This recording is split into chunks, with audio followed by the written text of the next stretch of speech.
you ready for a science sit rep? We'll take it.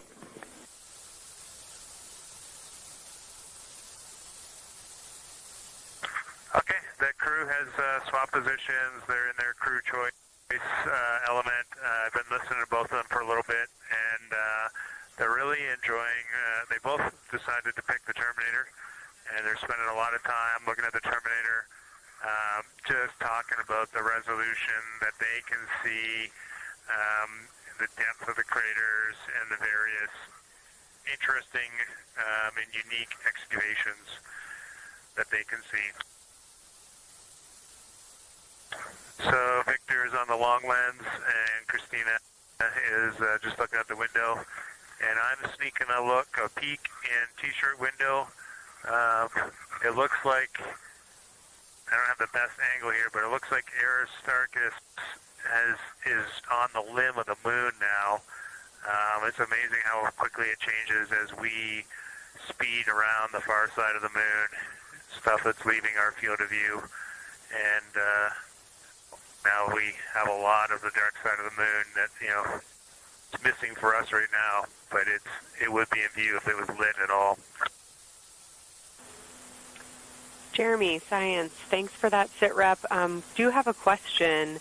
A few times we've heard you and the other crew describe change during the course of your flyby. Would be interested in future descriptions of more verbosity about how it's changing. Thanks for the great sit rep.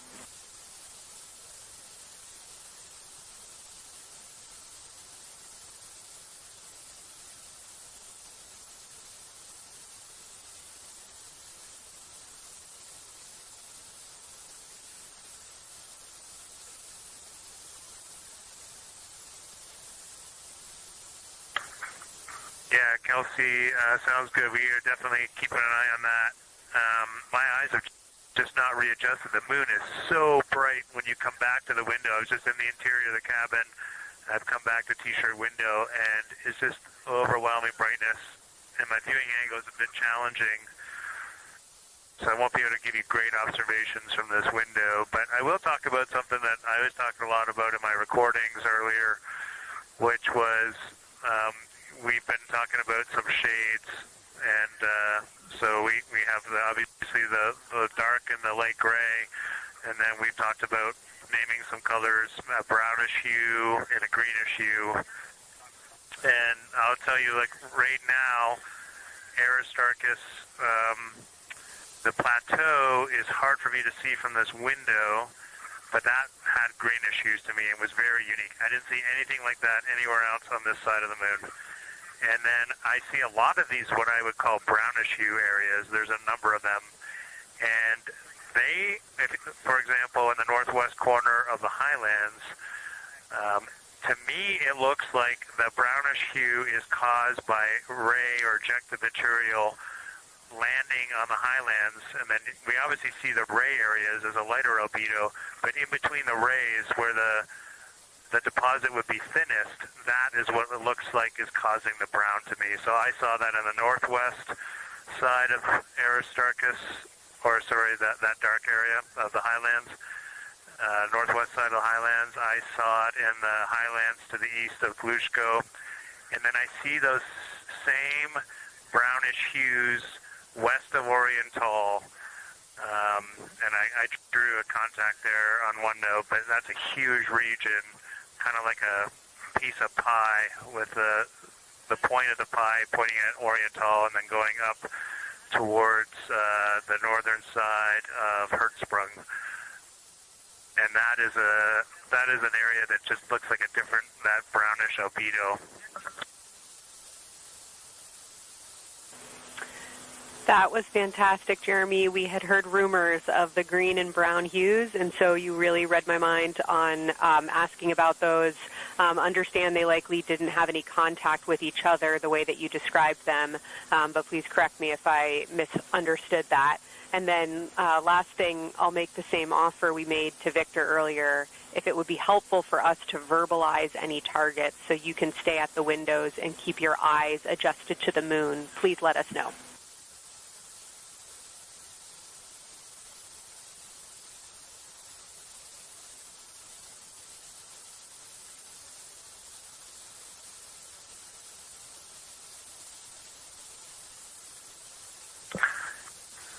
you got something you want us to look at, Kelsey, you can send it on up.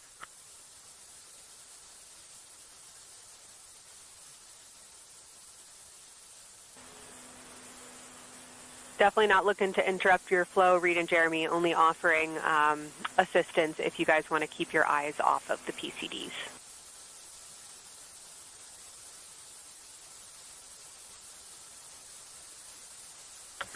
Oh, I see what you're saying. Okay.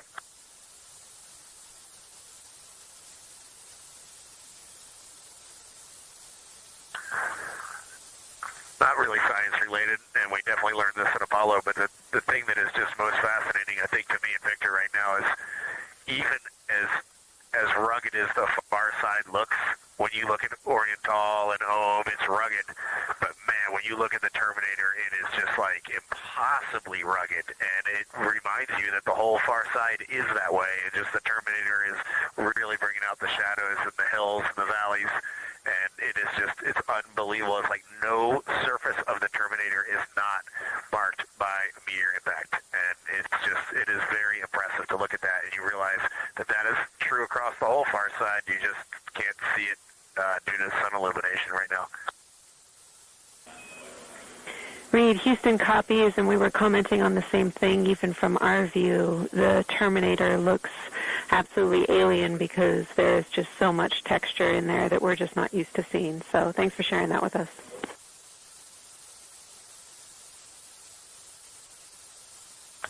There's also, I don't know the name of it, coming out the south-southwest of Oriental, right on the southern Terminator, is just a massive crater. I don't know the name of it. Maybe you can look on the solar array wing video and tell me it's right. It's the southernmost crater you see on the Terminator right now. We're looking for you.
We're loving that picture. Thanks for showing us. And Reid, as an answer to your last question, we believe that that is Chebyshev crater. And the sir agrees with that.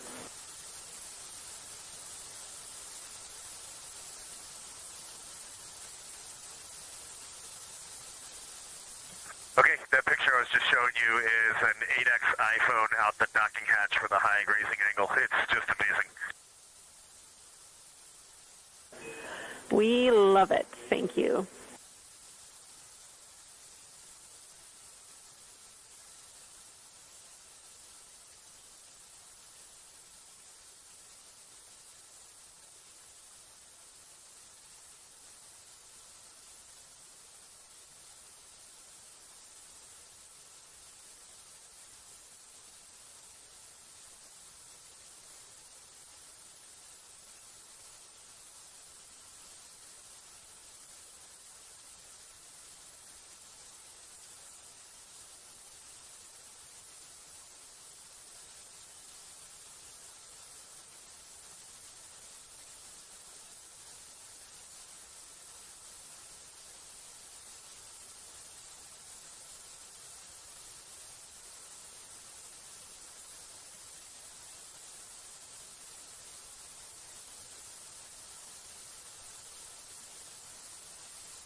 Integrity Science, thanks for those iPhone views. It's helpful to see what you're seeing.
Integrity Houston, it is time for another swap between the cabin and the window teams. So we have 15 minutes of handover time, and then we will expect Jeremy and Reid at the windows and Christina and Victor at the cabin.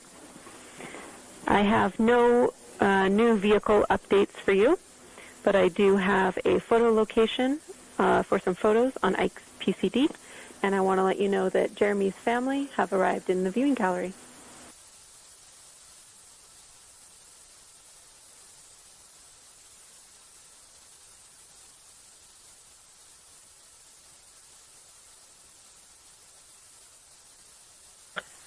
Okay, Jenny, we copied most of that. The only thing we're missing is what you meant about the photo location on Victor's PCD. And hello to my family. I think that must be Catherine and Devin that are there. And I'm glad they made it into the viewing room. And we copy it's time for crew swap. The A team's coming out of the windows and the B team's going in. Okay, copy. All I meant to pass for Victor's PCD is that there are some late load photos that were requested that are now in his favorite photos folder. And you're exactly right. We have Catherine and Devin here. They give you a big wave, and they're super excited and happy to see part of what you're seeing.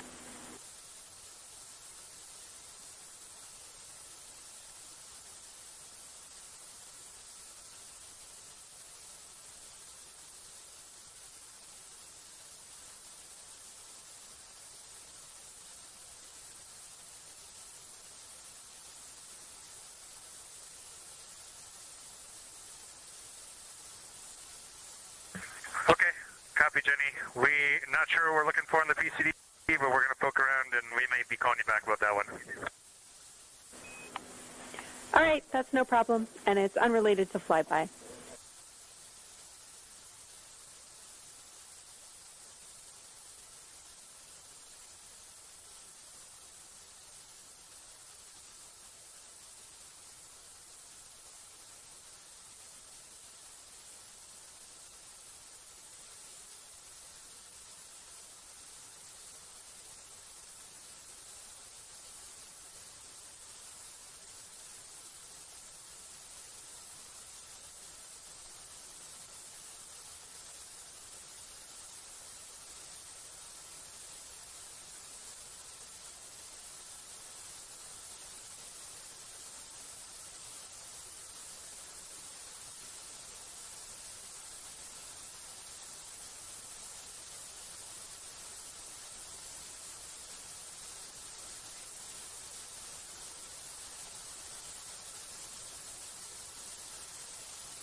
Houston, a little preview of what's to come, but something that's really awesome up here is we now have the moon and the Earth in window 3 simultaneously, and the moon is a gibbous, and the Earth is a crescent.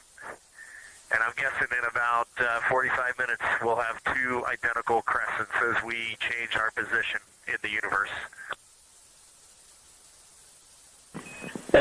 That is pretty darn cool. Thank you.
Houston, Integrity Fort SITREP. First of all, I'll just talk about the experience that I had during Victor and my observation time. It was an incredible experience. We definitely noted how much more you can see with the zoom lens.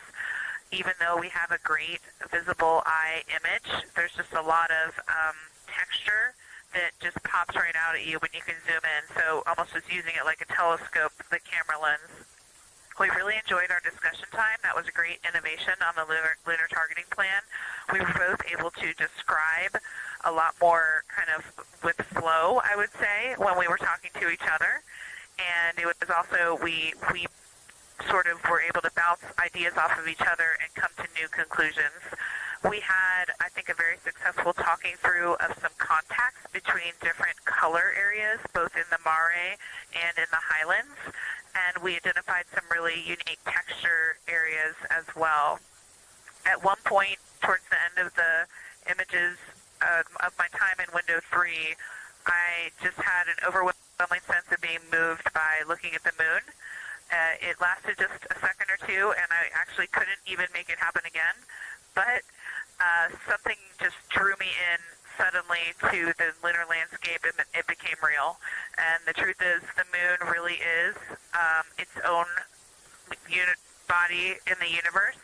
When we have that perspective and we compare it to our home of the Earth, it just reminds us how much we have in common. Everything we need, the Earth provides, and that in and of itself is somewhat of a miracle, and one that you can't truly know until you've had the perspective of the other. I'll switch into some logistics stuff. The Peltors, both their batteries stopped providing the active listening, but we have verified they are still recording, and so we are able to have discussion time and hear outside our recordings by just moving the ear cup off of the ear. Other than that, everything's working well technically, and we've been able to find all our targets, and we're having a really great time. Thanks, Christina. We copy those logistics for the Peltors, and also thanks for bringing us into the cabin with you with that description.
Integrity cabin team for window shroud.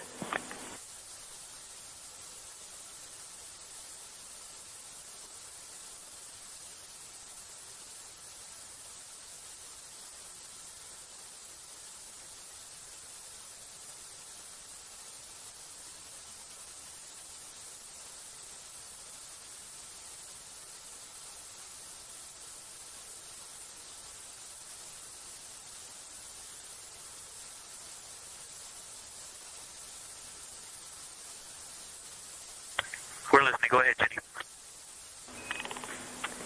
Hey, Victor, we have a temperature constraint on the windows, and the shroud might be getting us close, so we just want to check on the state of window 4's shroud, whether you believe it's still necessary because maybe things have changed with our viewing, and if so, we would like to request to have the shroud removed.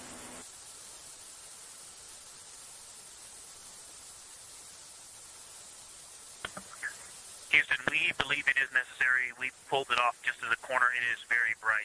It definitely would affect our night vision and maybe comfort. But is there a time? Can you tell us when we would have to take it off by?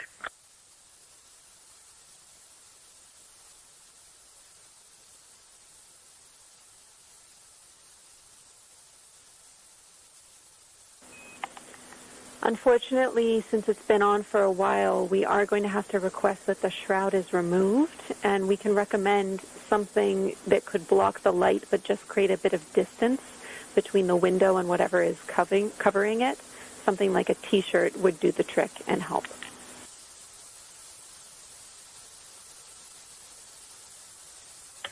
Okay, we're removing the shroud, and we'll make it work. Thanks.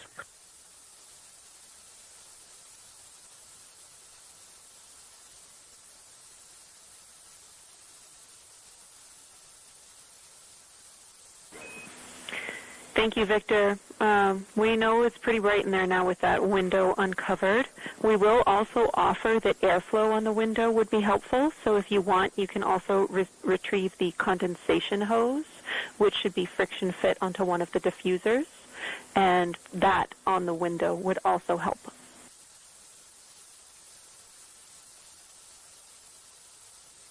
We can easily point a diffuser at the window, so we're going to start with that, and it's pointing at the window now.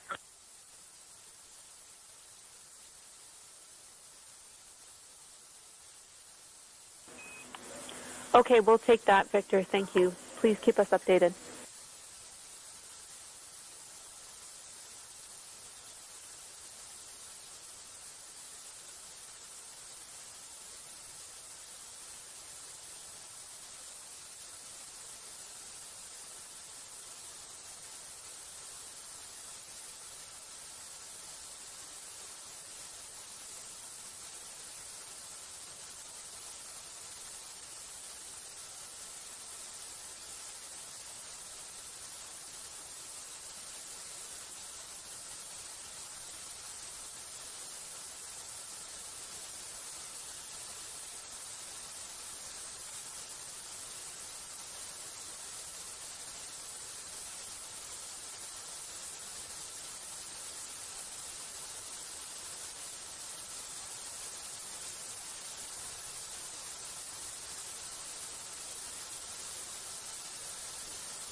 First, I wanted to start off with connecting with what Christina said, that it was very moving to look out the window. I had the unfortunate sequence to start looking out the window and then moved to the long lens, and it was hard to speak looking through the zoom because I went straight where Christina went, and I was walking around down there on the surface, climbing and off-roading on that amazing terrain. I also want to underscore something that she said. As we continue to explore, when we actually do go down there to the surface, I know for safety reasons that we would never send someone alone. but I just want to really emphasize how important the discussion time was. When we started to talk, we not only got better science discussion, we got better human connection, and so doing this as a pair, we just learn and grow together, and that's just super important, so thank you for adding that to this plan. Reid just passed me a note that the Orion Tall Basin annular ring has a similar albedo to the center, but a different color. It has more brownish tones in it, and he said it's very distinct now that he's been staring at it. Victor, thank you. You got a cheer from science there, and we all just went on that moonwalk with you, so highlighting how important it is to talk about these things. I also want to let you know that we have Deanna Glover with us in the viewing gallery. She's all smiles.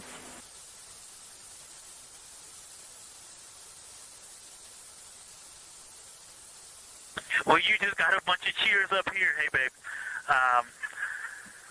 I love you from the moon. We love that we got a hey babe too, and we also have one of your lovely daughters here watching you guys work.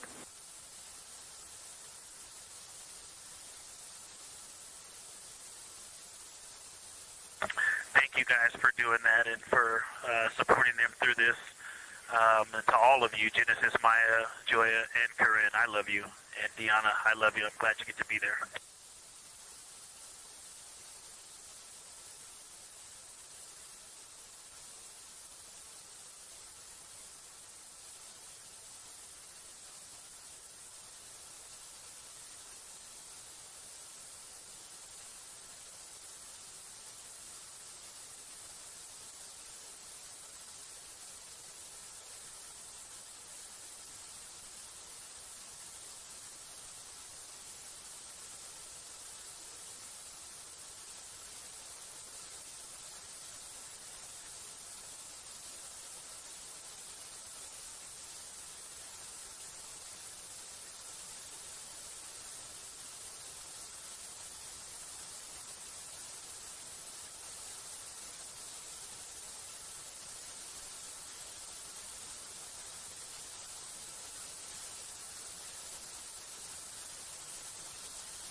actually, let me find out how far we are from the moon right now.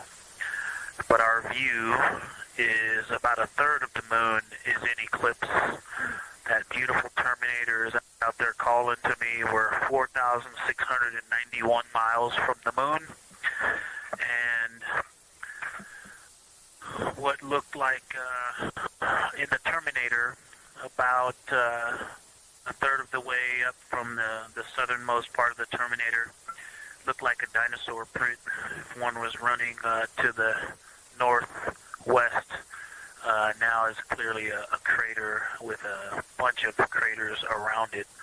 And that Terminator, I can only see about half of it. I'm looking through the docking hatch window right now because we have the Z9 in window 1.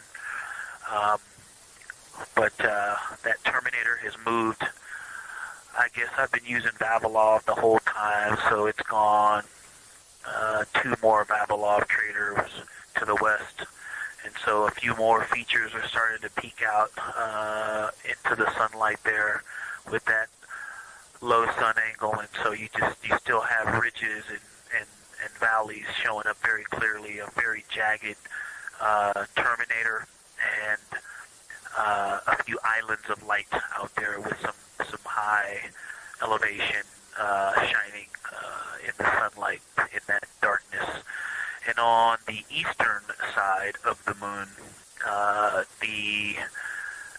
Grimaldi appears to be one of the farthest east features, and that is maybe 5 degrees from being right on the limb and going off over the horizon. It is interesting, just looking at Orion, that my first impression of it is all of the dark areas appear lighter, which I think makes sense because, well, it's still relatively the same to the sun, but my angle to it is different. So I'm looking at it from a little more, even further to the side as we pass it. But all the darker features appear to be just a little bit lighter from this vantage point. The darker ring structure in the outer and inner ring and the interior, as well as the annular ring portion, everything seems to be just a smidge lighter at this point. Thanks for that description, Ike. Any additional words you can provide on Oriental would be wonderful, as that is such a high priority target for us. And while I have you, as we get closer to target 15, which is the Terminator target, if you can find Zeeman crater again that you were looking at earlier, everything to your left of Zeeman would be getting into the South Pole Aiken area to help you orient yourself.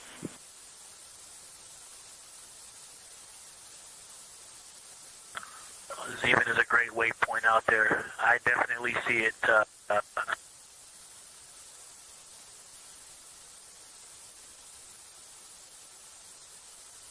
Yeah, Zeeman is very easy to find, and that is awesome. Thank you for pointing that out. Feel free to do that as often as you think of things. Let's see, looking back at Oriental. Okay, another thing, after looking through the zoom camera, man, you guys are smart. You probably did this on purpose, but after looking with my plain eyes and then going to the 400 millimeter zoom, now looking at it, I see the cliff face as if you were standing in the center.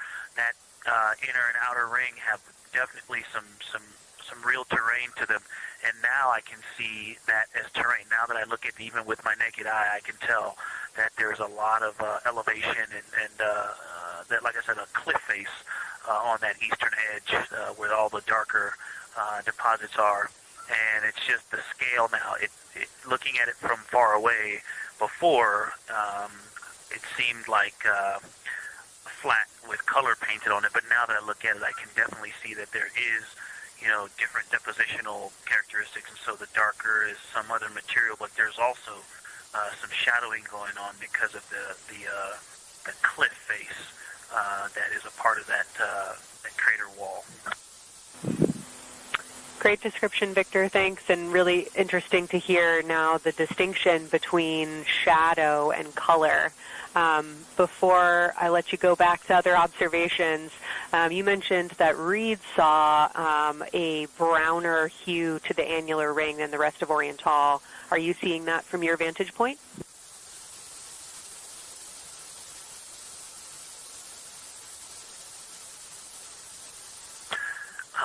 The way that I'm looking at Oriental, again, I'm still in the docking hatch window. There's like a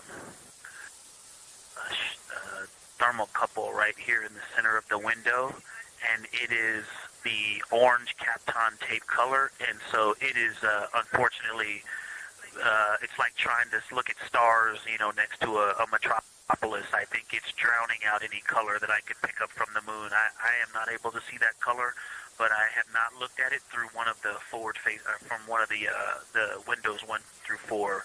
I think when I get away from this Kapton tape strip that I would be able to see the variation that Reid's talking about.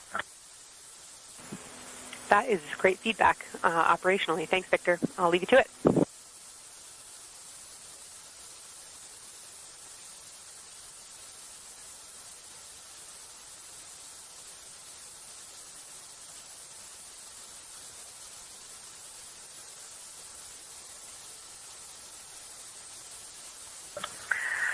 Science integrity with a question from the window team. Integrity, this is Science here with you.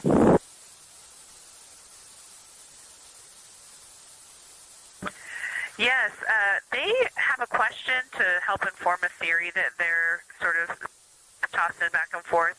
What is older, the Mare seas of the near side or Oriental?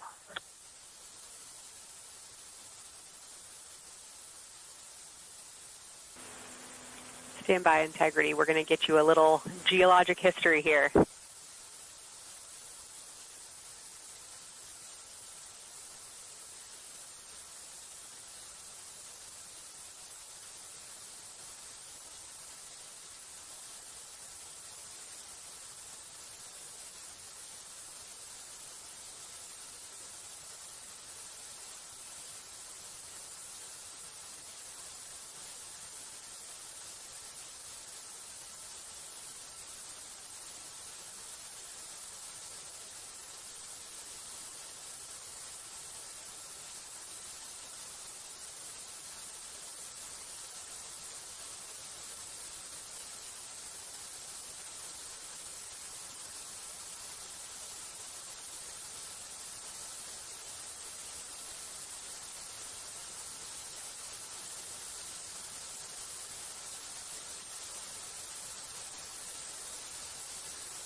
Integrity Science back with you for some lunar volcanism when you're ready.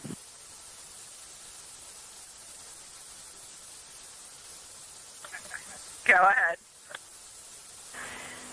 You're making our day down here getting to talk about lunar volcanoes. Oriental, as far as Mare go, is younger than almost all of the Mare on the near side. The exception are features like Aristarchus, which really pop out to you guys and really pop out to us here on Earth. That is younger, but other than that, Oriental is pretty young as far as Mare go.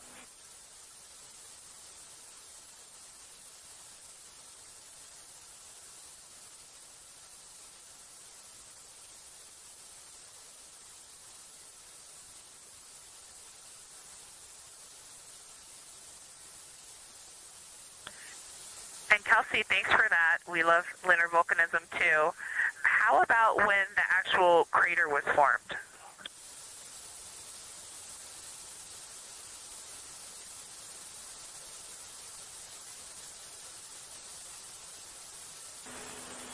Yeah, we're going to get you an age for Oriental, and while we're getting that, Christina, can you, maybe you've heard the window team talk about the sort of contacts around Oriental, but because that material is so much younger, if anything pops out to you about physical relationship between that and surrounding terrain, we'd love to hear it.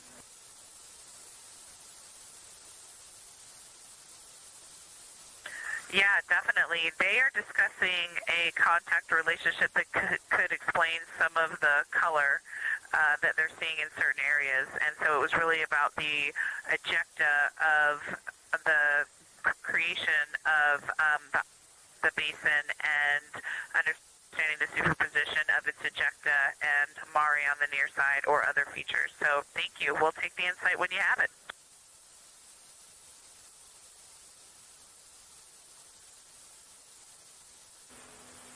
Thank you, Integrity. And I know Jenny wants to get to you with some topics, so I'll leave you with Oriental is 3.8 billion years old.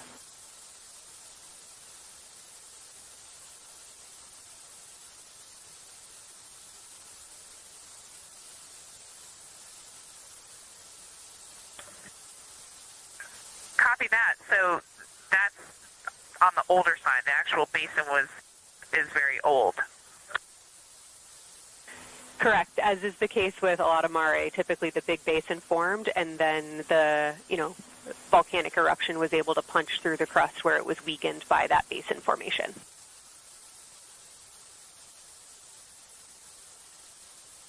Perfect. Tracking. Thank you.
Better answer. Integrity, it's about time for a position swap at the window. So we will ask Reid and Jeremy to swap positions, and I'll remind you again about your SD cards. And Victor or Christina, I have one window task for the cabin team when you're ready.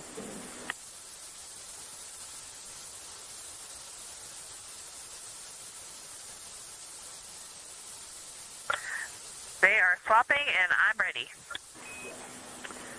All right, Tina, we found a way that we can reinstall the shroud on the window. We understand it's pretty darn bright compared to everything that you're looking at. So in order to reinstall it, we will ask that you retrieve the condensation hose and you install it on a friction fit on the cabin air outlet port. That's right by one of your diffusers. You're going to point that little condensation hose such that the air is flowing over the window pane. Let me know when you're ready for the stowage location.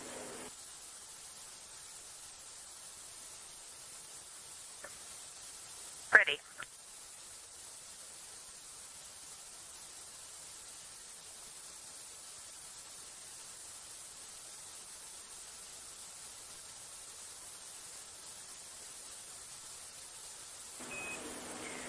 Christina, the hose is in locker A1.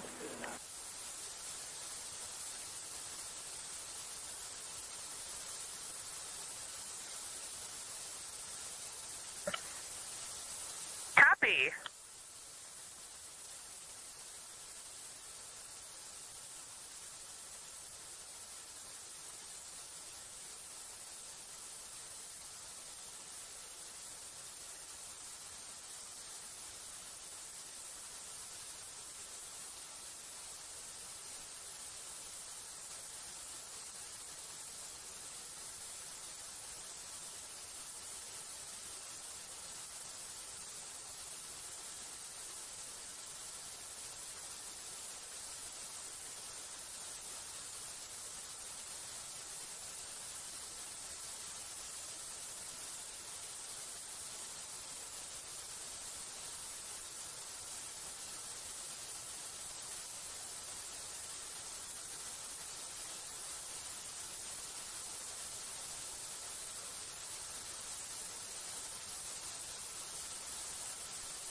did you just want us to cool the window with the condensation hose, or did you want us to put the shroud back on and cool the window at the same time?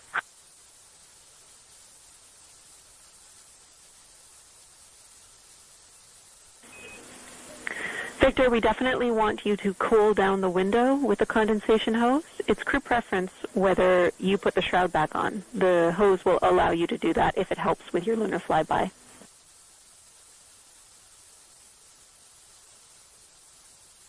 Okay, copy. We're going to do both at the same time. Thank you.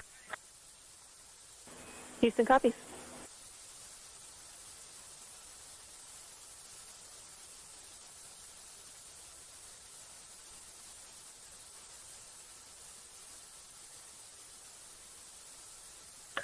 Houston, thank you for that suggestion. The cabin is darkened again, and that makes a big difference for the imagery. And for science, we are now seeing a half moon.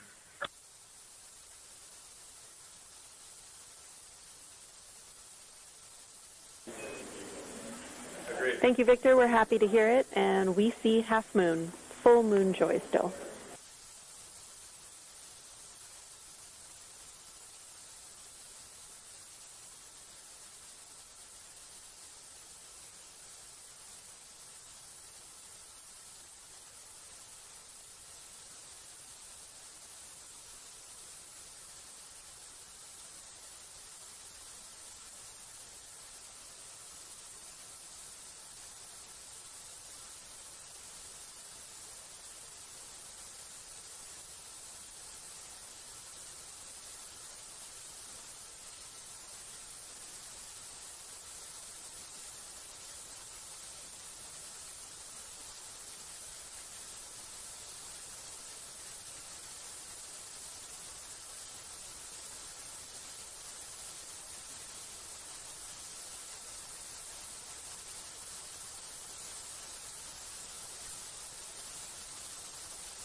In science integrity, another observation the window team commented on and Christina and I discussed a bit is in Hertzsprung, the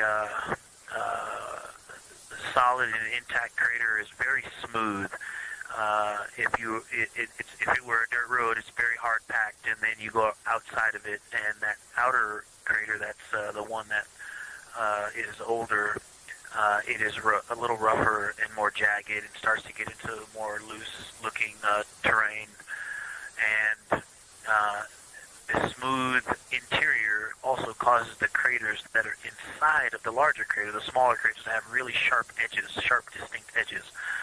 And just a general comment on that area, Hertzsprung, that whole area, the average albedo there is darker. That is, I would say, 3.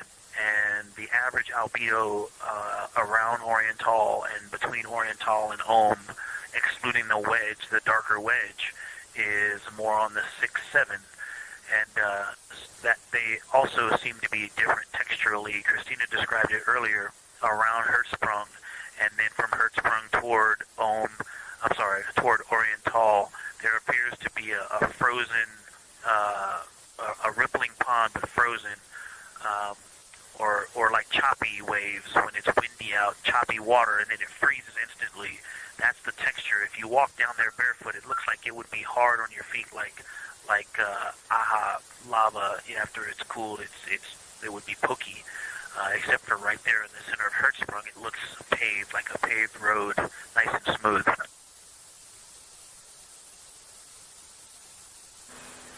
Victor, that's a wonderful description. Going from a paved road to lava reminds us of the Icelandic highlands. Thanks for that.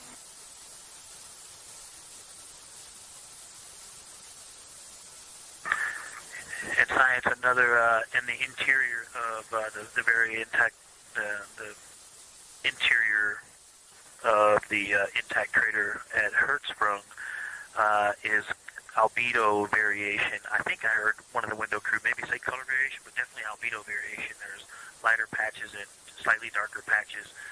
It's not swirling, it's just patchy. It's just a darker average area. Great descriptions, Victor. Thanks. Not swirly, just patchy is really helpful for us.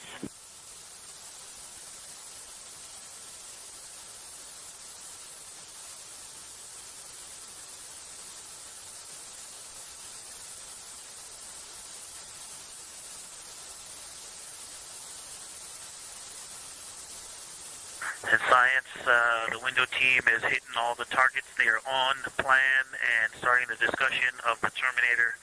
And boy, I'm loving the Terminator. I think I know it's not purely a moon feature, but what it does to the features of the moon, to the terrain, I've probably spent the most time describing into my recordings and thinking about and looking at the Terminator.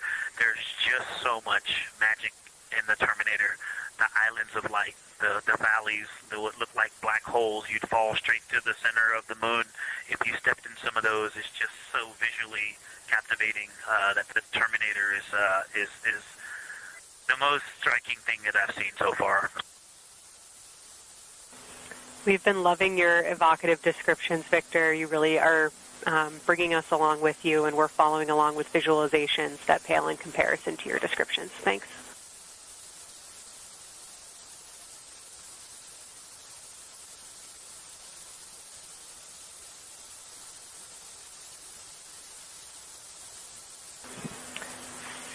Integrity Science, one more question on a status of what the window team chose to observe for crew choice.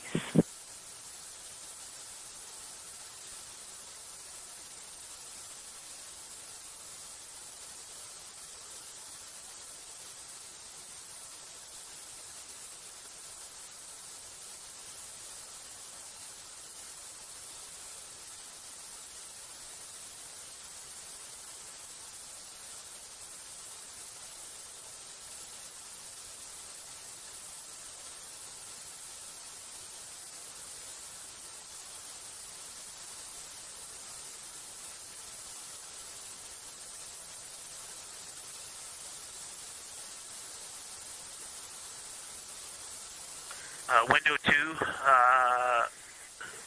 talked about Vavilov, looked for suspended dust, and the Terminator. And Window 3 about the experience and about the three-dimensionality of the moon this close.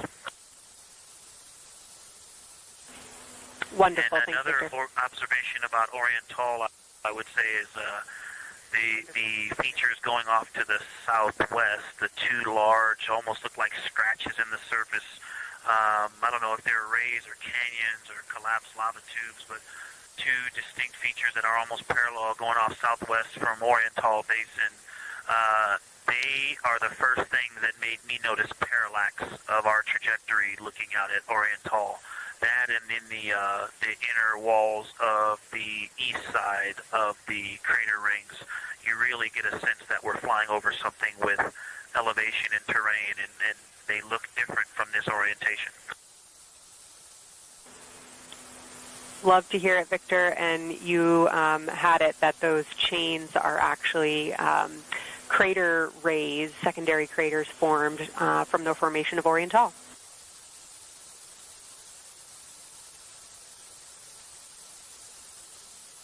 Yeah, speaking of crater rays, the crater rays that are going off to the northwest,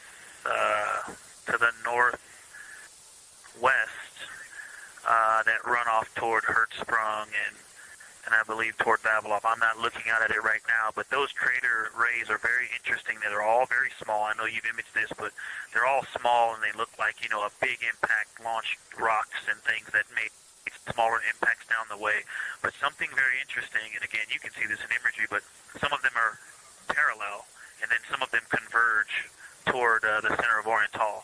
And then I think I even saw some that maybe diverge, not diverge, but that are convergent, which indicate multiple large impacts that created a lot of secondary impact crater rays.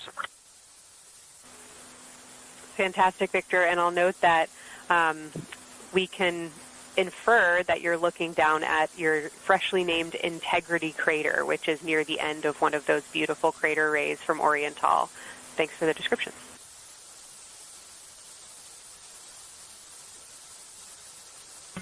Yeah, you're welcome. And Integrity is easily identifiable with the naked eye from this point.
I do. I don't need it. Integrity Houston, we are ready for our cabin and window teams to swap again. We have a 15-minute handover time here, and I have a couple of items I want to read up to you. They'll require you to write something down on your knee boards, so let me know when you're ready.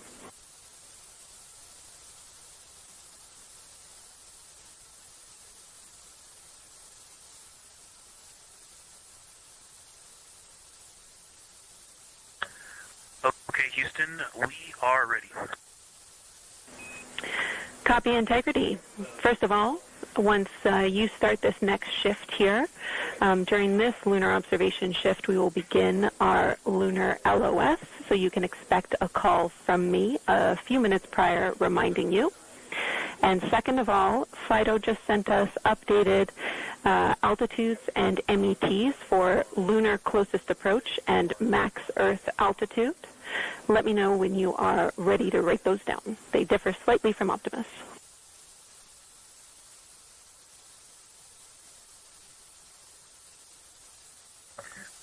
Thanks, Jenny. We are ready to copy. Lunar closest approach will be at MET 5 days, 0 hours, 25 minutes, 34 seconds. And the altitude will be 4,067 statute miles. Maximum Earth altitude will be at MET 5 days, 0 hours, 27 minutes, 39 seconds, with an altitude of 252,756 statute miles.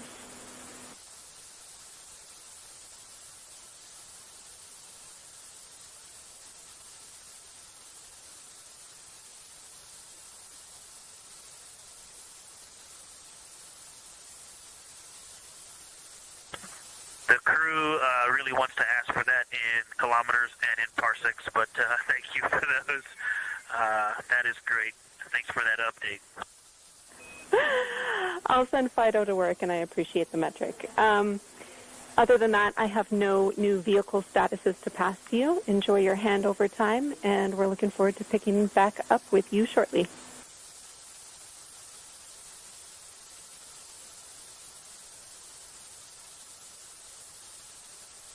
All right, we'll talk to you shortly.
mission integrity, if you got a moment. Go ahead.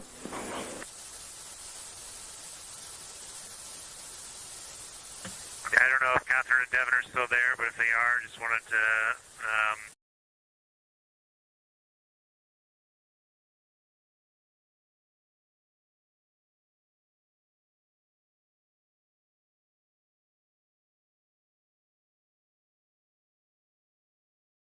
just let them know how much fun we're having out here. And Ashley and Kaylin, I know you're back in Canada, but if you happen to be watching too, just wanted to say hi to all you guys. Love you guys, and we'll be heading back your way shortly. Thanks, Jeremy. I hear they are watching, and your family is still here. So thanks for passing that along.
Integrity Houston, 10 minutes till the LOS. We'll take a snappy sit rep from the cabin if you have one.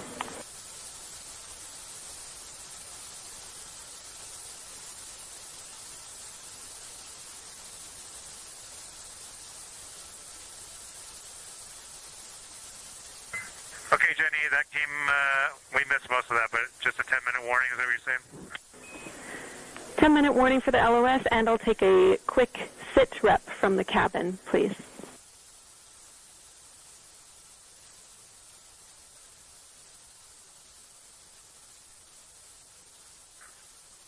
All right, cabin is still full of excitement. We've got Christina in window 2, Ike in Victor in window 3. Reid's actually been trying to get some images out of the docking tunnel. We can see the Earth and the Moon and part of the Moon out of the docking tunnel, which is pretty good. And I'm just grabbing some footage right now with our interior cameras.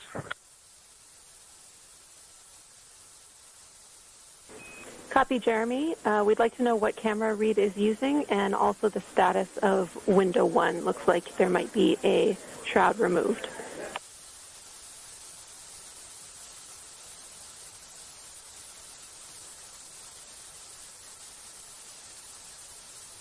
Okay. Reid was using the Z9, and the T-shirt shroud is still on window 1, but we took the camera out of it. So maybe that's what you're noticing. But when I looked in there, I saw a lot of sunlight reflecting around. Copy. That makes a lot of sense to us, Jeremy. I want to remind you, coming up on this LOS, it will take sit reps in the blind. And as more and more of the moon is in darkness, we will take any report you have on impact flashes.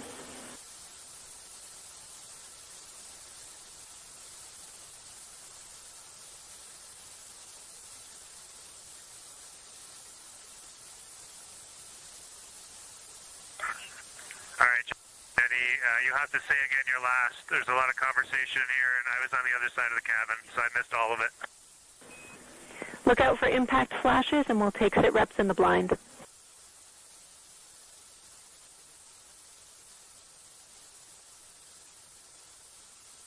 Okay, impact flashes, sit reps in the blind. We got it. And yeah, just so you understand what's going on with window 1, there is light coming through the outer hall from window 2 into the inside of window 1, if that makes sense. Like, I can see the inside of the vehicle when I look between the 2 panes of glass. Copy.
Integrity Houston, you are 6 minutes from your 40-minute lunar flyby LOS.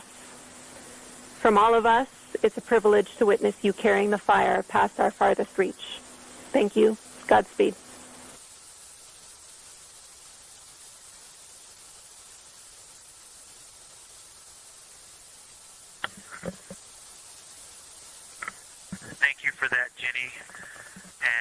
thank you to all of you for allowing us the immense privilege to be on this journey together.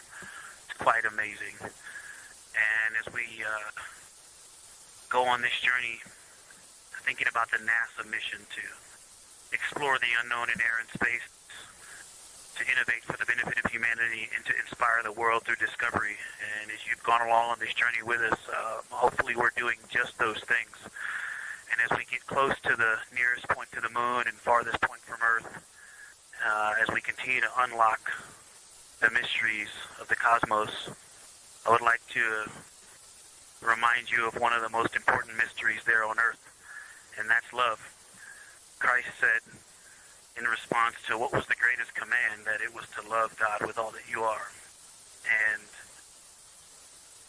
he also, being a great teacher, said the second is equal to it, and that is to love your neighbor as yourself.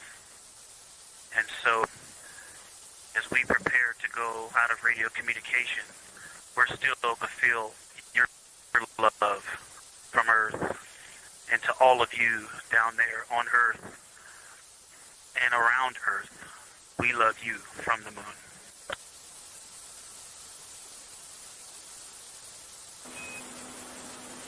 Houston copies. We'll see you on the other side.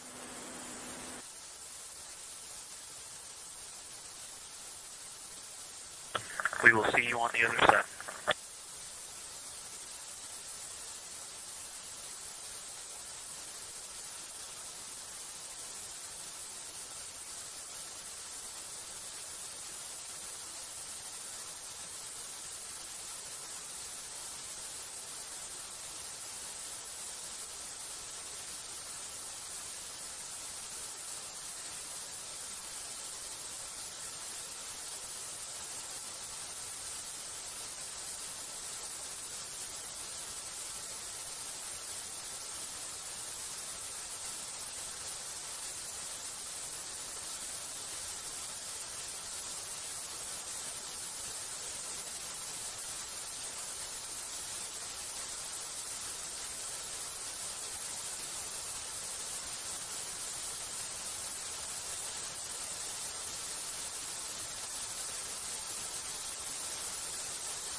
distance.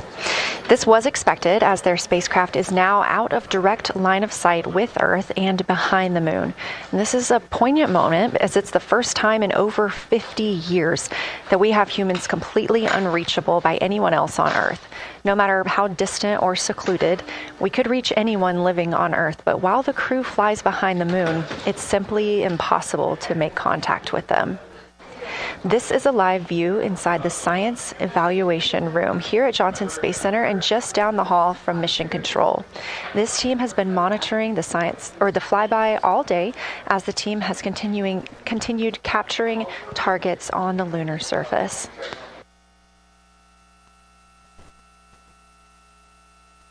We even got to see this team in action as they were helping the astronauts identify some of the features they were seeing on the moon but not expecting.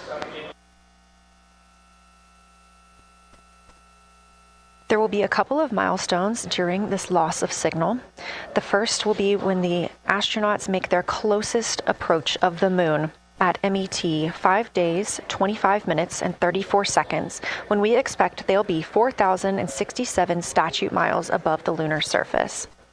Their maximum Earth altitude will be reached just 2 minutes later, at 5 days, 27 minutes, and 39 seconds, when their altitude should be approximately 252,756 statute miles. Once those milestones are reached and we have confirmation, we will report the official numbers.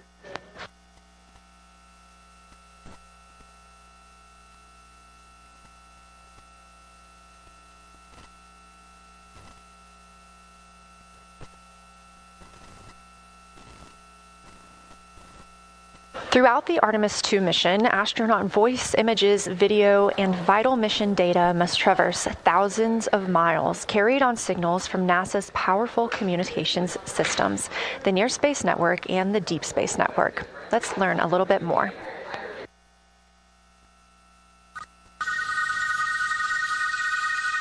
NASA's Artemis II will send 4 astronauts around the moon, preparing humanity for a long-term lunar presence and future journeys to Mars.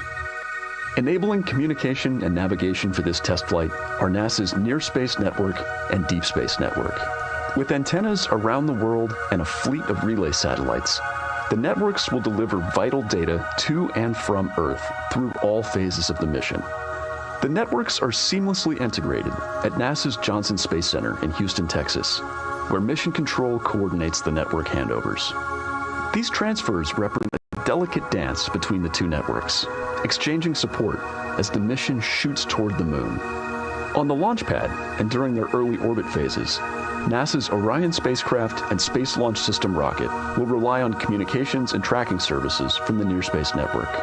After its translunar injection burn, the Deep Space Network's global array of antennas will serve as Orion's primary communication support during lunar orbit. As the mission journeys farther into space and away from Earth, signal strength weakens and bandwidth is conserved for crew communications. The astronauts will have a near constant connection to Earth, ensuring their safety on a journey farther into space than ever before. We say near constant because as Orion goes behind the moon, a planned loss in communications will occur. The Deep Space Network will be standing by to reacquire the signal as Orion reappears. The Artemis II mission also provides an opportunity to test new capabilities. Using laser links, NASA will periodically transmit Orion data to showcase the benefits laser communications could have for future human spaceflight missions. The data from Orion, sent by radio signals or laser links, is massive. The mission is gathering images, data, and video, while also generating details about mission health and crew voice files. All of that data gets processed here on Earth, where systems compress it for efficiency. In the future, we'll upgrade these systems on Earth so that image and video clarity improve with each moon mission. With the Artemis II test flight, we're evaluating the communications infrastructure that will help carry us into the future as we explore the moon and journey forward to Mars.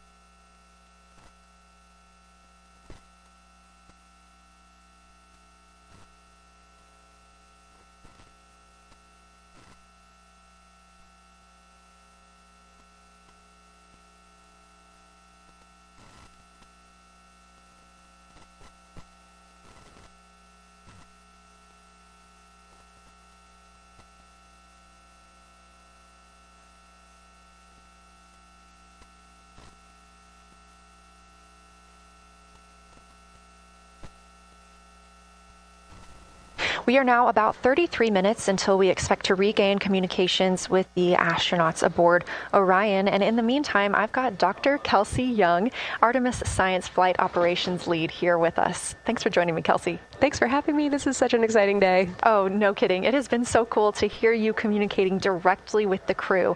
And I know that you have been preparing for this for years, so I am so excited for you and for your team. So just to get into that background a little bit, tell me about your background and what you've been doing on console. My background is as a field geologist. Actually, I studied impact cratering in the field for my PhD, so all these descriptions of impact craters have me just absolutely swooning. How I got into this, though, is, during my PhD, I got an internship at NASA and ultimately never left to integrate science into flight operations. So we developed the Science Officer Console, for which this is the first mission we're supporting. We developed the Science Evaluation Room that's right upstairs, and so it's so gratifying to see this operation structure come to fruition, especially on a day like today. I would have to imagine so. And we've got a great view of the Science Evaluation Room right now. Is there anything that has stood out to your team so far? Absolutely. So as you might have heard in some of the press briefings and content that, we've been putting out, color and albedo were really exciting targets for us. We've heard several amazing color descriptions so far. Just to highlight maybe one of them, we heard about greenish and brownish hues near Aristarchus, which is actually a feature that we can see here from the near side. And those greenish hues could actually tell us something about the volcanic evolution of that area. So you can bet that the science team is going to be prioritizing downlinking those images and the crew audio that we didn't hear that went into those recordings to learn a little bit more. Wow, that is fascinating. I was hearing those colors and very interested just from a personal standpoint, because looking at the moon from, 250,000 miles away, we don't see green or brown. So just hearing that, them being so close and getting to see that, fascinating. And I know very exciting for you. So what are you expecting to see in the upcoming portion of the flyby? The upcoming portion is actually going to be really exciting. So right now, as we speak, while folks in the room are kind of taking their, their stretch breaks and everything, the crew are still hard at work. They still have targets to image and describe during this LOS. But when we come out, the first thing, of course, we're going to hear about is Earthrise. We're really looking forward to hearing about the crew's experience with something that we can connect with and that, Apollo 8 brought us such amazing images from. But then we start to get into describing the Terminator, as well as looking for things like lofted dust, which tell us about the modern lunar environment. Then the vehicle's going to orient away from the moon for an hour and then pivot back for the eclipse observations, which is a whole different set of science observations that we're really looking forward to. It's kind of nice that the crew will get a little break in there, because they have been hitting it hard today with photos and videos and annotations. What are you hoping that the crew sees coming up? Is it that lunar dust? Oh my goodness, that's a hard question to answer. I mean, we've already gotten such great descriptions. I mean, the Terminator seems to just be like one of their favorite things to look at and describe. So I feel like, that was something we were looking forward to. I feel like we've really got some great descriptions. So absolutely, I'm looking to the human moment of Earthrise. Lofted dust is an exciting one, and lofted dust will be a target for them in the right around the time of Earthrise, but again in the eclipse period. So I'm really looking forward to seeing. I mean, they've already highlighted just in the course of their flyby so far how the moon has changed, and this is going to be even more dramatic change to go from their end of this kind of lunar illuminated piece of the flyby into the eclipse time frame. And I can tell you they're going to be experiencing a very different moon during that time, and I can't wait to hear what their observations are. Yeah, that's absolutely fascinating, and what an privilege that we get to do that on this mission, because that's not always the case. If we had launched on a different day other than April 1st or 2nd, we wouldn't have gotten to see that eclipse. Is that right? That's correct. April 1st and 2nd. I will say, I was asked a lot in the weeks leading up to the launch, well, what's your favorite day? And my answer truly was, there is no bad day to launch to the moon. We were going to get great science out of it no matter what, but it's a really neat opportunity to, bring the sun into the picture, bring different planetary bodies into the picture while still literally keeping the moon in center stage. Fascinating. So what differences are we looking for at each site? We're hearing a lot of different terms. We're looking at craters. We're looking at mare. What are the differences that you're hoping to see? We do have, as you highlight, kind of different prompts for each target. That's what they're looking at in their lunar targeting plan, which I know you've been showing. And we have even different prompts for the person with the really long lens on the camera versus the people with the unaided eye. And you've heard the crew talk about, oh my goodness, when I go from one to the other, I can really detect different nuances. And that's something that we experienced in simulations, but hearing them actually, see it for real has been really gratifying. But we're looking for different things based on the target. Sometimes we're looking for color. Sometimes we're looking for texture. For the Terminator, we're looking at kind of what texture and morphologies pop out to you and what kind of diversity you see along the Terminator. You've heard, Victor especially make some comments about future impacts for exploration. So already I think that their descriptions in this first part of the flyby have told us something scientifically, but also about future surface missions. Well, it was so interesting to hear Victor talking about he was imagining in his mind's eye being down on the surface and walking around. That was very cool to hear. And when we're thinking about targets, I know some of them are determined based on the launch day because that determines the lunar illumination. So the ones that we're looking at today, how and why were these selected? Such a wonderful question. This really gets at at the heart of some of our really highest priority science questions.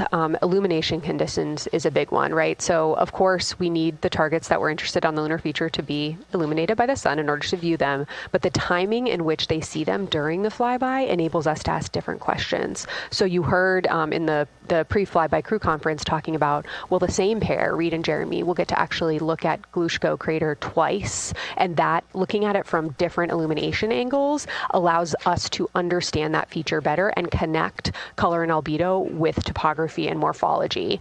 Then you have other craters where you want to look at it with the sun shining on it obliquely versus straight on, and that tells you something different about the scientific objective that drove the target being on the targeting plan in the first place. We've talked a little bit with the viewers today about what the crew is able to capture in this short time frame of those craters in different lighting conditions. Could take years for something robotic to be able to do based on attitude maneuvers and where the sun is at. So can you just talk a little bit about the importance of having both the robotic operation and having the crew? Absolutely. We definitely don't want to minimize the impact of orbiting spacecraft. Lunar Reconnaissance Orbiter is the one that's often referenced. Data from LRO and its payloads have really been instrumental in getting us, frankly, to this point for Artemis II and future missions. But the human experience, the crew observations that we've already been hearing about, it is such a perfect complement to the orbiting spacecraft data because they are able to have this unique perspective. They are far enough away where they can make these contextual observations. You've already heard it. How many times have we heard the crew and their science sit reps say, if I track this feature from all the way up here in the northern hemisphere down to the southern hemisphere, here are comparisons I can make. That right there is not something we had the ability to do with the Apollo missions, and it allows just literally in the blink of an eye to synthesize observations that it would take, a really significant effort to coordinate with different orbiting platforms, and they're making it like that. Wow. It has been very, very exciting to hear all of their calls so far. And so I've heard they were able to capture every single target so far too. Is that correct? I think that's correct. And I think it's important also to remember that, and I know the science team is anxiously awaiting this, we've been hearing from the crew members who are not at the forward windows, right? Those crew who are, really in the thick of the observations, they are recording minutes-long observations per target on their crew tablets. We will be getting those down starting here in a couple hours, and that's going to contain really meaty science information that we haven't heard live yet, and that's going to form the basis of my conversation with them tomorrow morning, where we're going to have a really deep dive into the science and absolutely nerd out about what they were able to do today. One of the most gratifying things for me today is hearing multiple crew members say, thank you for putting the discussion times in the targeting plan, because when we have had the ability to put multiple brains on a problem, we have elevated each other. And I'm looking forward to them, sleeping on it overnight and then us actually being able to really, truly have an elevated science discourse tomorrow. Well, we're looking forward to it too, and I cannot wait to hear everything that you guys get to learn overnight from some of those audio recordings and just everything that they'll be able to share tomorrow. So, Kelsey, I know you are very busy. You've done a great job today, and thank you so much for joining us for this interview. Thanks for having me. It's such an exciting day.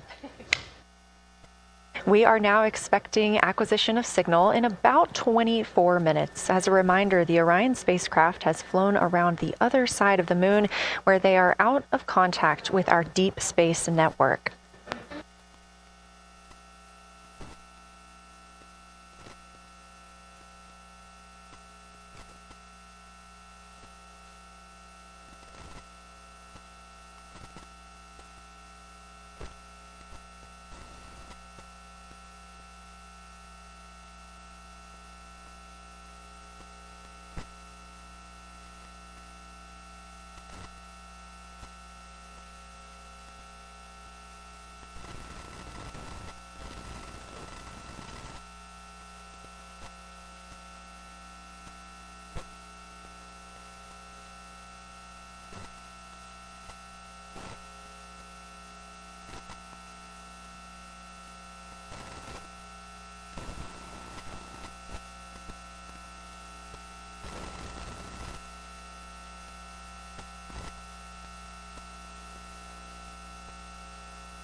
And we just heard confirmation here in Mission Control Houston that we have reached the closest point of our destination to the moon at MET 5 days, 25 minutes, and 34 seconds.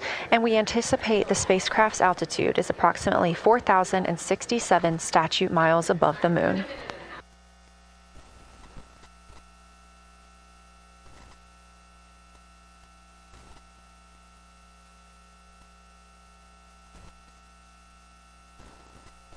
We're continuing to track what the crew is doing while around the other side of the moon. They are continuing to take pictures of the of the moon, the Earth now out of sight. What they're in right now is a crew choice event. The science team has encouraged them to find interesting features on the surface, to take photos of those, and describe why they were interesting. Something else that they'll be looking toward next, just momentarily, will be impact flashes. They've got a few minutes allotted to look at the darkest portions of the moon. They're interested in short-lived flashes on the lunar surface because these would be caused by impact bombardment. After their impact flash targeting, the team is interested in if the crew can see lofted lunar dust. This would only be visible just before Earthrise. Now 20 minutes until we expect to regain communications with integrity and the astronauts for Artemis II.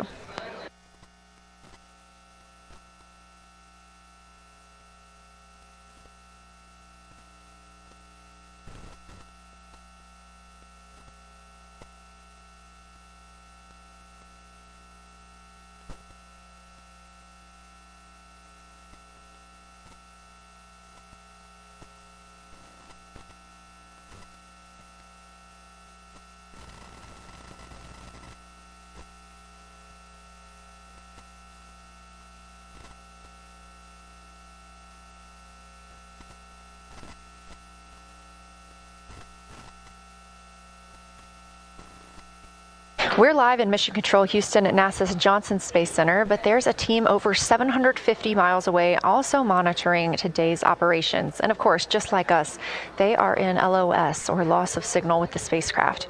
This is LUCA, the Lunar Utilization Control Area, and it's joined by LISA, the Lander Engineering Support Area, which are twin control rooms that will support missions and operations in lunar orbit or on the moon's surface in real time at NASA's Marshall Space Flight Center in Huntsville, Alabama. Luca and Lisa are right next to each other and just a short walk away from the SLS Engineering Support Center, which is used during launch, and the POIC, where science on the International Space Station is monitored. Luca primarily supports Artemis science operations, while Lisa will provide engineering support for landing astronauts on the moon. During this mission, Artemis II, teams in the Luca will use the facility to support first-of-its-kind science operations to better understand the deep space effects of microgravity and radiation on the crew's physiology, immune systems, and ability to complete various tasks. The data from these science operations will inform future crewed flights to the moon. For future crewed missions to the moon, members of the NASA Human Landing System Mission Insights Support Team, a group of engineers, safety leads, flight operations experts, and technical authorities will work in the LISA. There, they will monitor lander systems in real time and be involved in key decision-making processes throughout the mission. Teams are using the LISA during Artemis II to observe mission operations and using the opportunity to inform and prepare for future crewed landings to the moon's surface.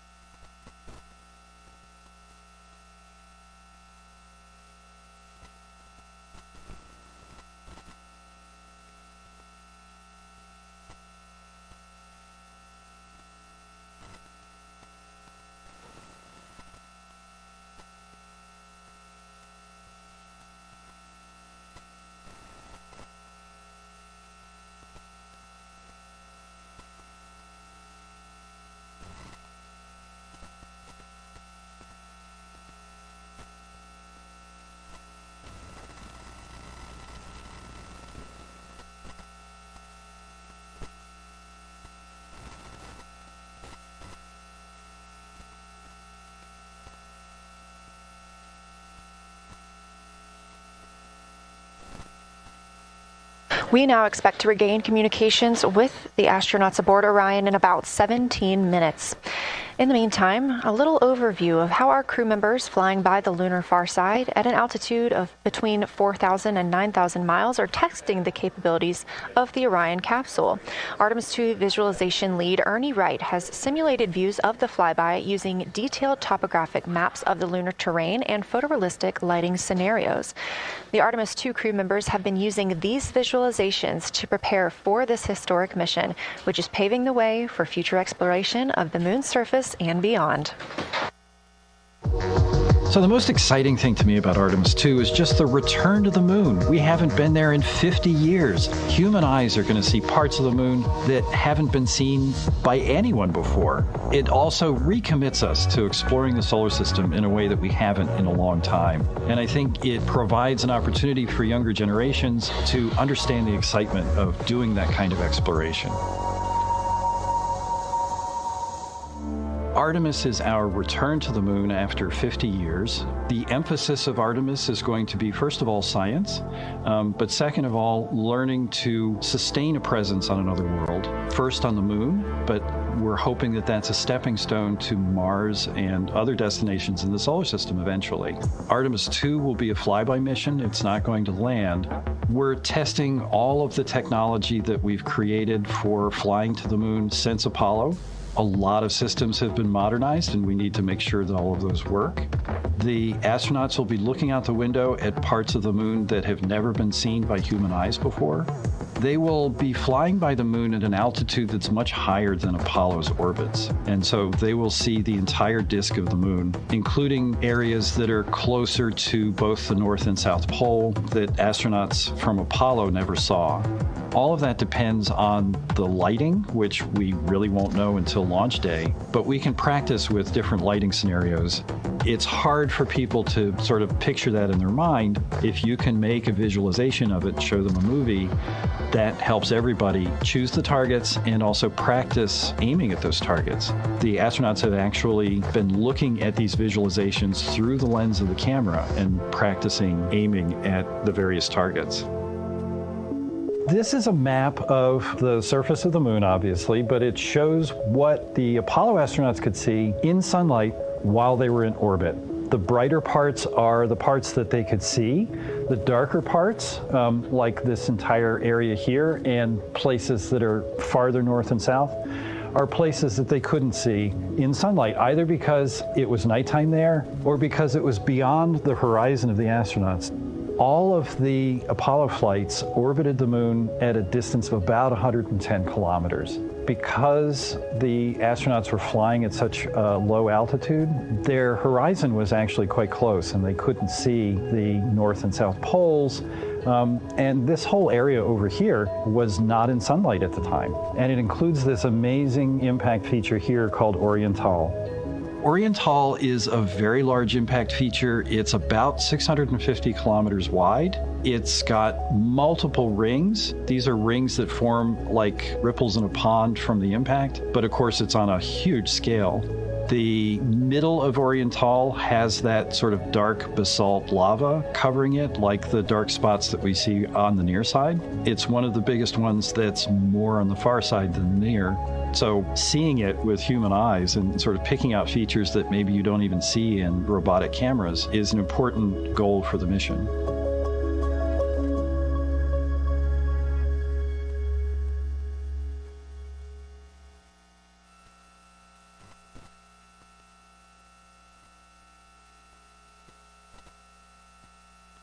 This live view in the Science Evaluation Room, or the SIR, here at Johnson Space Center in Houston, Texas, just down the hall from where we're at in the Artemis Mission Control Room.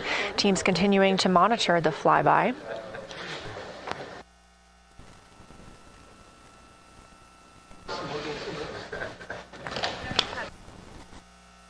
The crew continues their observations of the moon, even though they are out of touch with Earth. We expect to hear from them in 12 minutes and 26 seconds. Again, this is approximately 40 minutes loss of signal while they are out of reach of the deep space network. Right now, they are imaging or attempting to image lofted lunar dust. Throughout our coverage, we've talked a lot about the science and engineering behind today's lunar flyby, but we also spoke to the crew about what the moon means to them and how they see its place in human history.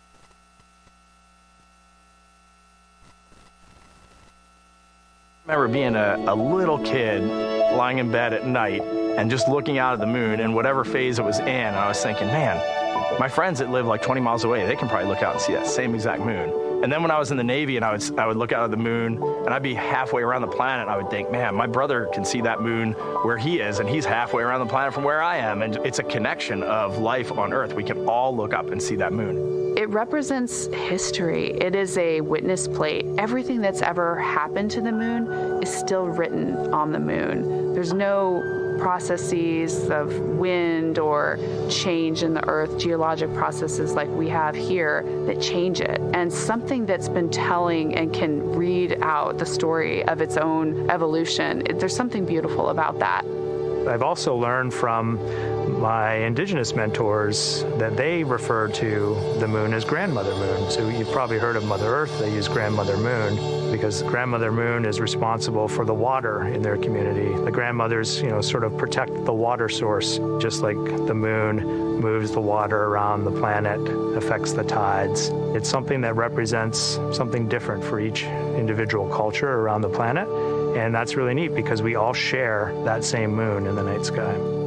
We all have seen the same side of the moon in different lighting conditions our whole lives. And so it seems very familiar to us, but it's also kind of unknown. When we get up close, some of the imagery that we'll get to describe and to share with people will be very unique.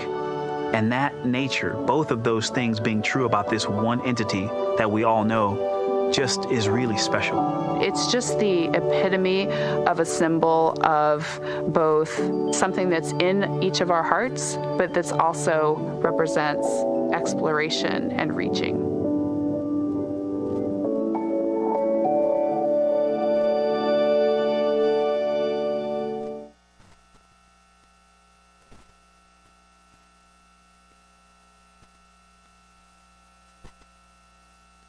You're looking at a live view inside Artemis Mission Control here at Johnson Space Center in Houston, Texas. We are currently out of contact with the Artemis II crew. This was a planned, or not really a planned, but a tracked loss of signal that occurs when the crew flies behind the moon. We use the Deep Space Network to communicate with the crew, and when they are behind the moon, they are out of reach of that Deep Space Network.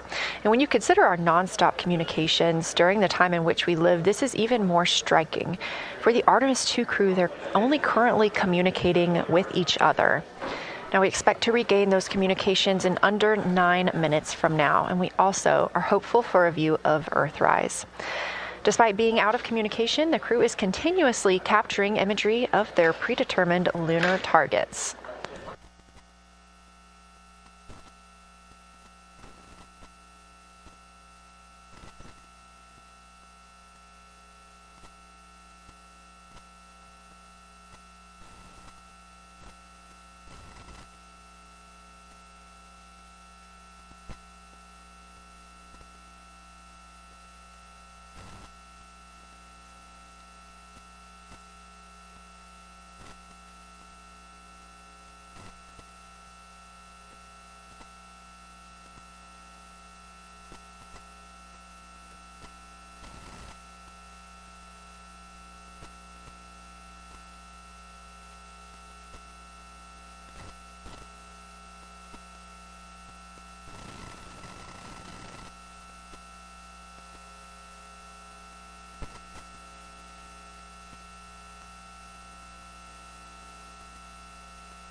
Now about 7 minutes, 25 seconds until we anticipate regaining communications with the Artemis II crew aboard Orion. In the meantime, Artemis II lunar science deputy lead Marie Henderson is trained these astronauts to capture and document their views of the lunar surface for all of us to enjoy back here on Earth. I cannot wait to hear their voices when they get to the far side of the moon and I can hear them talk about seeing the moon out their window. I try to imagine it now and just like tear up thinking about it. Ooh, now I gotta hold on a second. We have human eyeballs connected to wonderfully smart brains our astronaut friends have. They are going to be able to observe the moon in multiple different ways. They can use their eyes, they'll look through their camera and snap pictures, and just looking out the window getting that human experience. But during Apollo, the astronauts were so much closer to the lunar surface. Our astronauts are going to be doing a flyby at a higher altitude, so they're going to be able to see the whole moon as a lunar disk on the lunar far side. That's a brand new, unique perspective that humans haven't been able to look at before. We are doing a lot of lunar geography training with them.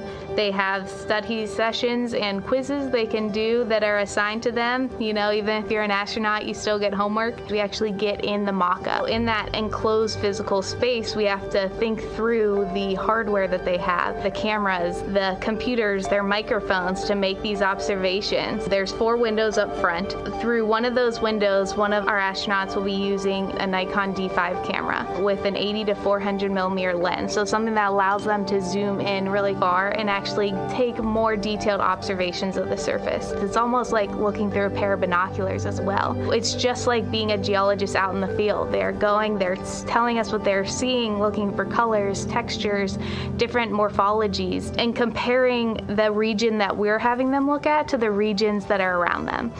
We have a science team that is planning the targets that are going to be observed, putting them all on the timeline of how they're going to be observed, and then taking the first look at the data when it comes down.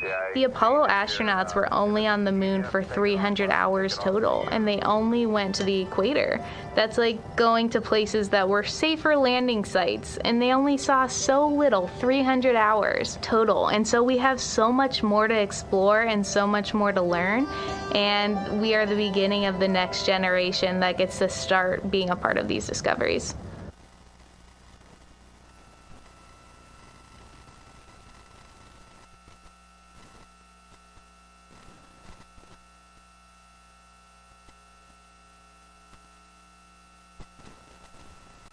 We are now 4 minutes and 28 seconds until we expect to regain communications with the astronauts flying aboard Orion on the Artemis II mission. They are now flying behind the moon.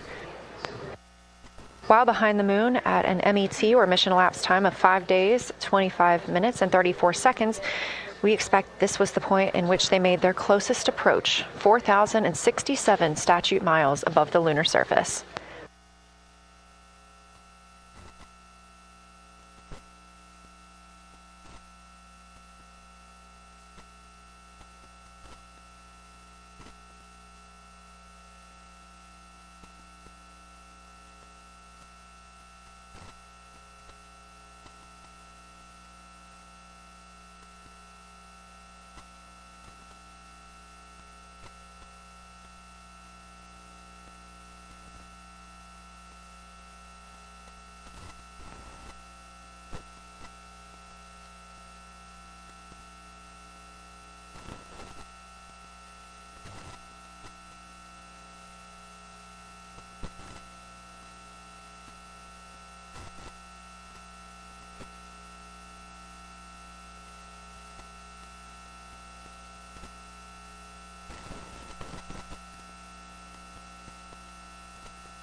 We're live in the Artemis Mission Control Room in Houston, but we are not the only room monitoring today's flyby. As you can see, this is the SIR, the Science Evaluation Room. It's in the same building and just down the hall. It's a multidisciplinary science team supporting the Artemis II crew in real time, including experts in lunar geology, impact cratering, volcanism, polar science, imaging, and visualization. You can see the SIR here. That's the Science Evaluation Room. It's embedded within Mission Control to provide science input during live operations like what we see today. But additionally, the Science Mission Operations Room is a back room that processes data, evaluates imagery, and supports rapid analysis. We also have our science officer, Kelsey Young, here on console today. She's serving as the primary interface between the science team and the flight controllers, ensuring science priorities are represented during mission execution.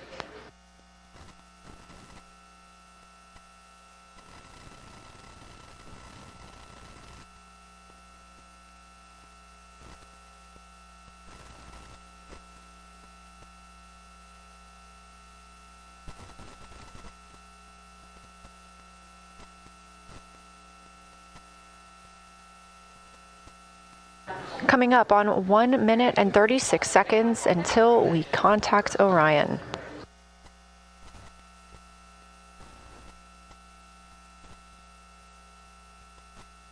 Meanwhile, aboard the spacecraft, the crew has continued executing their lunar flyby tasks. As we discussed earlier today, these activities have been precisely timelined, and this is the fourth of 5 blocks of time during which the crew will be observing the moon from Orion's windows. At this time, pilot Victor Glover and mission specialist Christina Koch are observing the moon at windows 2 and 3. One crew member is in window 2 with a blue shroud over the window, taking photos and using an 80 to 400 millimeter zoom lens, while the other astronaut is in window 3 using their portable computing device, also known as a PCD, to make annotations. And both of those crew members are making audio recordings of what they are seeing. They are wearing headsets connected to their PCDs, and those audio recordings are being sent to the science team tonight. We are not hearing those live. However, we have been hearing quite a lot of great descriptions from the crew who have been serving as the support. Right now, the support team members are Reid Wiseman and Jeremy Hansen. Those team members are providing science sit reps, situation reports, calling down a few times each hour to discuss what they're observing. And even though we're out of contact with them right now, they are still conducting those science sit reps as they'll be available once they come back around the moon. The situation reports include how the crew is positioned, any missed targets, or anything unexpected they saw. They're also including lunar target descriptions, any hardware issues, and their emotions and reactions.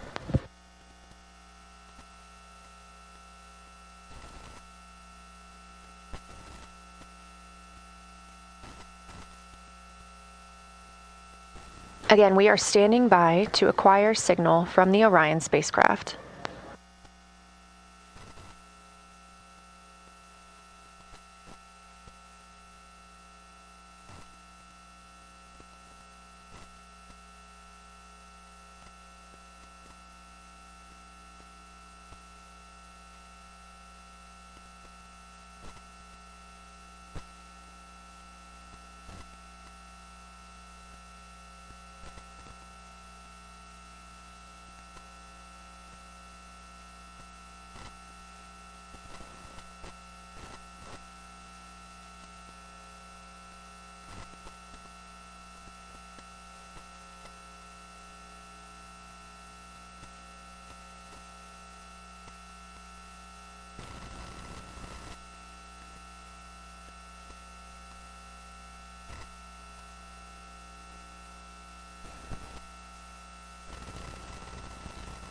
We're in the Artemis Mission Control Room at Johnson Space Center, getting our preliminary contact with Orion, that acquisition of signal coming after a 40-minute loss of signal, during which the crew was flying behind the moon, out of contact with anyone on Earth.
Houston, integrity, comm check. Integrity, we have you loud and clear. How many?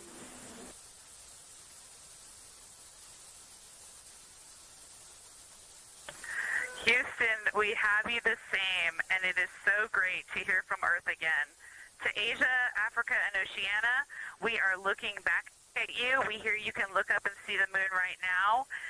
We see you too. When we burned this burn towards the moon, I said that we do not leave Earth, but we choose it. And that is true. We will explore, we will build ships, we will visit again. We will construct science outposts, we will drive rovers, we will do radio astronomy, we will found companies, we will bolster industry, we will inspire. But ultimately, we will always choose Earth. We will always choose each other. Integrity from Earth, our single system, fragile and interconnected. We copy. Those of us that can are looking back.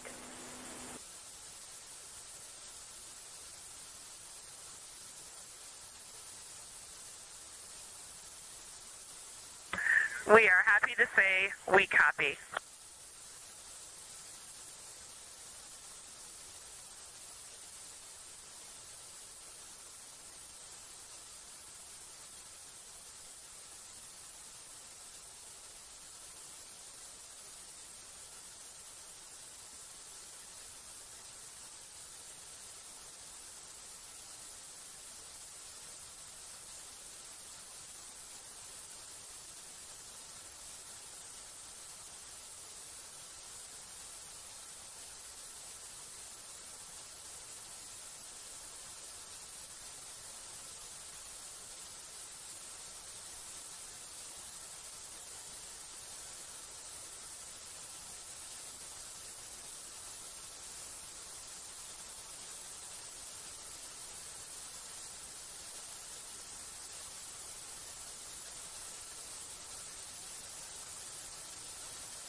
Integrity, Houston. In mission control, all of your flight controllers and your flight director have flipped their Artemis II patches around. We are earthbound and ready to bring you home.